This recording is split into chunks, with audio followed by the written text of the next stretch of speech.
বন্ধুরা, এই মুহূর্তে যে আপডেটটি আমি আপনাদের দিতে চলেছি সেই আপডেটটি শুনে আপনাদের সকলের দিল খুশ হয়ে যাবে। যদি আপনি একজন ইন্ডিয়ান হয়ে থাকেন, তবে এখানে সবথেকে বড় কষ্ট লাগবে বা ব্যথা লাগবে যারা আব্বু ভাবে পাকিস্তানকে। এখানে কার কথা বলছি আপনারা নিশ্চয়ই বুঝে গেছেন। বন্ধুরা, এই মুহূর্তে পাকিস্তান ভারতের খেলাফ একটি বড় ষড়যন্ত্রকে করতে চাইছিল, কিন্তু হঠাৎ পুরো খেলাটাই বদলে গেছে। পাকিস্তান হঠাৎ তাদের সেনাবাহিনীকে পিওকেতে আরও বেশি পরিমাণে ডিপ্লয় করা শুরু করে। কিন্তু বন্ধুরা, এই মুহূর্তে বালুচিস্তান আর তালিবান ভয়ঙ্করভাবে হামলা করে দেয় তাদের ওপর, যে হামলাতে পাকিস্তানের প্রচুর সেনা মারা গেছে। এই হামলা সম্পর্কে আমি আপনাদের পরে বলছি, তার আগে আপনাদের এটা শুনিয়ে নিন যে পাকিস্তান পিওকে গিলগিট বাল্টিস্তানের সৈন্যকে কেন একসাথে এত পরিমাণে ডিপ্লয় করছিল। আসলে বন্ধুরা, পাকিস্তান চুপচাপ আফগানিস্তানের এমন একটি এলাকাকে দখল করতে চাইছিল যেটি ভারতের সাথে বর্ডারকে শেয়ার করে।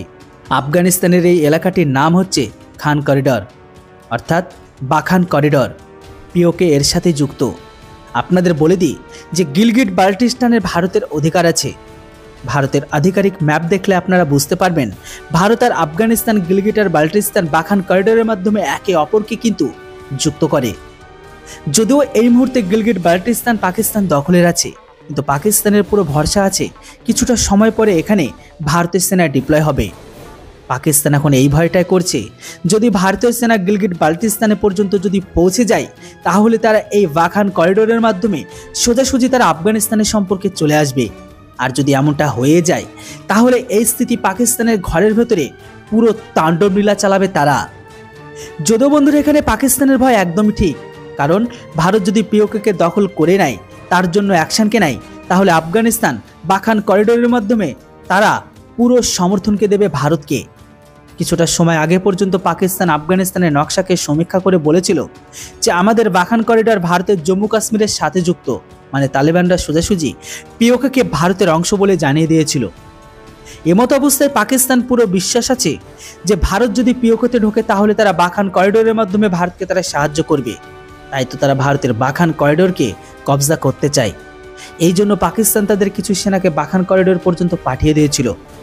পাকিস্তান ভাবছে যদি পিওকেতে তাদের হাত থেকে চলে যায়, কমসে কম বাখান করিডোর তো তাদের কাছে থাকবে, যেন ভারত আর আফগানিস্তানের মাঝে সরাসরি কোনো সম্পর্কই না হয়।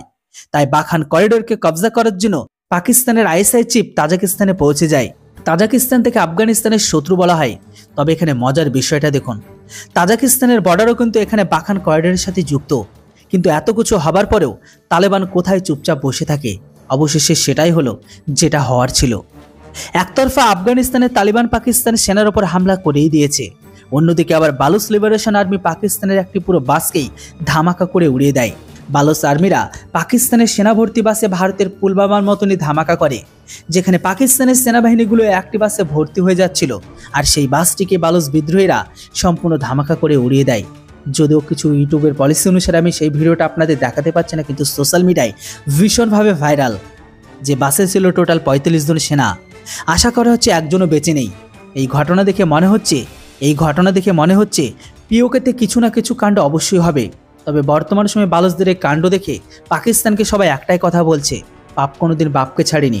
আপনি যে গর্তে অন্যকে ফেলার জন্য গর্তটি খুঁড়েছেন, সেই গর্তে একদিন আপনাকেও পড়তে হবে। সেম পরিস্থিতি তারা ভারতের সাথে যেটা করেছিল তাদের সাথে হয়ে গেল।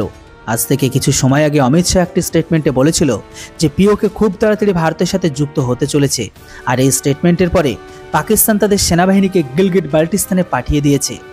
ভিডিও শেষ করতে করতে আপনাদের বলে দিই যে বাখান করিডোর ভারতের জন্য খাজানার ভান্ডারের থেকে কোনো অংশ কম নয়, কারণ বাখান করিডোর 300 থেকে 350 কিলোমিটার একটি লম্বা জমির অংশ। এই ছোট্ট এলাকাটি ভারত, পাকিস্তান, তাজিকিস্তান, চীনের সাথে যুক্ত করে। আর এটাই সেই এলাকা যে এলাকা দিয়ে আফগানিস্তান পিওকে অপারেশনের সময় ভারতকে সাহায্য করতে পারে। বন্ধুরা, এই মুহূর্তে বিএলএ আর্মির অ্যাকশানে এই যে 45 জন পাকিস্তান আর্মি বা পাকিস্তান সেনা যে মারা গেল, এটাকে নিয়ে আপনাদের কি মতামত অবশ্যই কমেন্ট বক্সে লিখে জানান। Thanks for watching. জয় হিন্দ, বন্দে মাতরম।